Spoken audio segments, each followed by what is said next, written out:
May 29th, 1453. Before dawn, two men are awake on opposite sides of a wall. Inside, an emperor kneels in a church that has stood for 900 years and prays. Outside, a 21-year-old sultan paces his tent. He has not slept. Tonight is everything. One of them commands 80,000 soldiers. The other defends a dying city with 7,000. By tonight, one will be history's most famous conqueror, the other a body no one can find. This is the story of the day the Roman Empire died and the two rivals who decided its fate. To understand this morning, go back 53 days to the moment the cannons first spoke.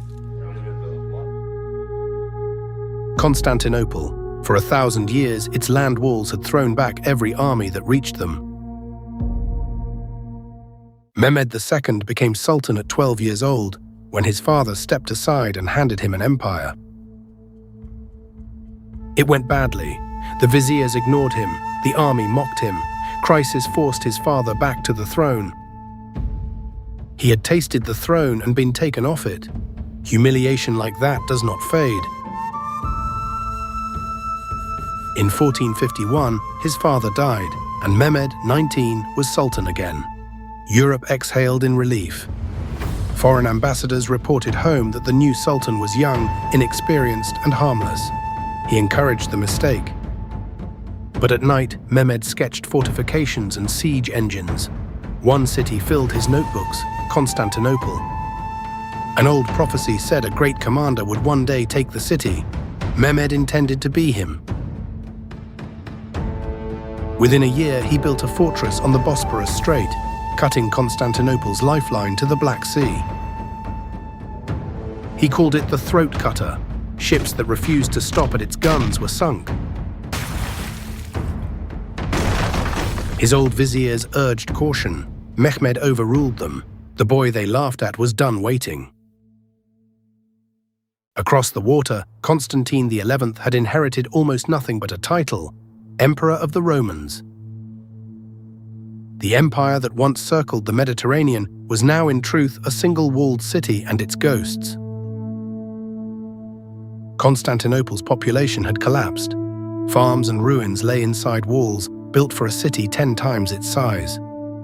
Constantine was 49, a soldier most of his life, crowned in a quiet ceremony far from the capital. He wrote to every court in Europe, begging for soldiers. He received sympathy, promises, and almost nothing. One man answered, Giovanni Giustiniani, a Genoese soldier of fortune, arrived with 700 armored fighters. Constantine gave him command of the land walls, and with it the fate of the empire. Altogether, the emperor could arm perhaps 7,000 men to hold 14 miles of walls. Advisors whispered that he could still escape by sea and rule in exile. He refused every time. Whatever was coming, the last emperor of the Romans intended to meet it, standing on his walls. A Hungarian engineer named Orban came to Constantine first, offering to build the biggest cannon on earth. Constantine's treasury was empty. He could not pay even the man's modest salary. Orban walked away. He walked to Mehmed, who paid him 4 times what he asked and gave him everything he needed. Remember that? The gun that would end the Roman Empire was offered to Rome first. Orban's masterpiece was 27 feet of bronze, firing a stone ball weighing more than half a ton. 60 oxen dragged it toward the city, and loading it took hours between every single shot. On April 6, 1453, the bombardment began, a sound no city had ever heard before. Day after day, walls that had stood unbeaten for 1,000 years cracked, crumbled, and slid down. And each night, Constantine's people hauled timber, rubble, and earth to plug the breaches before morning. Giustiniani turned repair into an art. By every dawn, the Ottomans faced fresh barriers where gaps had been. Mehmed pressed the sea as well, but a massive iron chain sealed the Golden Horn, the city's harbor. His warships charged the chain and failed. The defenders still held the water, so Mehmed studied the hills. On April 20th, 3 Genoese ships smashed through the Ottoman blockade into the harbor. The city erupted. Mehmed, watching his navy humiliated, spurred his horse into the surf, shouting orders. Then he changed the game. If the chain could not be broken, he would go around it, over land, over a hill, with ships. In a single night, thousands of men dragged some 70 ships on greased logs over the ridge at Galata. At dawn, the defenders saw an enemy fleet floating inside their own harbor. Hope cracked like the walls. Now every yard had to be defended at once. 7,000 men, stretched thinner every single day. Weeks passed and food ran short. Then an omen. The full moon rose in eclipse over the city. Mehmed sent a final offer: surrender the city, and the emperor and his people could leave alive. Constantine replied that surrendering the city was beyond his power, or any man's who lived within it. Mehmed announced the final assault and promised his army the city's riches. The defenders heard the war drums. On May 28th came a strange quiet.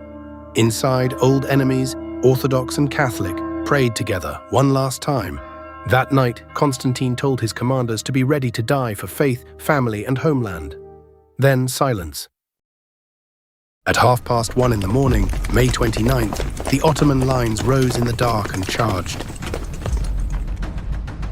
Mehmed spent his irregulars first, wave upon wave, to exhaust the defenders before his real troops arrived. The second wave, disciplined Anatolian regiments, hit the broken walls in columns. The defense bent and held. Constantine and Giustiniani fought shoulder to shoulder at the weakest breach, in the mud and torchlight. Before dawn, Mehmed played his final card: the Janissaries, the most feared professional soldiers in the world. Then one arrow of fate. Giustiniani was struck and badly wounded and begged to be carried away. Constantine pleaded with him to stay. The wounded Genoese was carried through a gate down to his ship.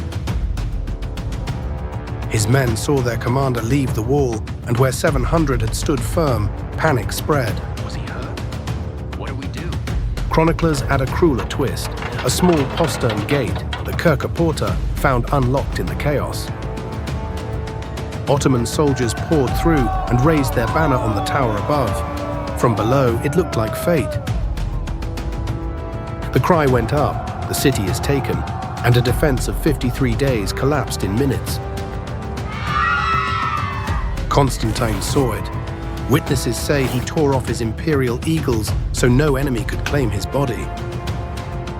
Then the last emperor of Rome charged into the breach as a common soldier and vanished from history. His body was never found with certainty. 11 centuries of Roman emperors ended without even a grave. That afternoon, Mehmed rode slowly through the gates into the city he had sketched in his notebooks.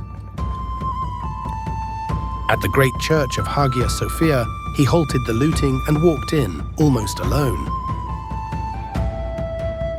Wandering the ruined palace of the emperors, witnesses say he murmured an old Persian verse about fallen empires.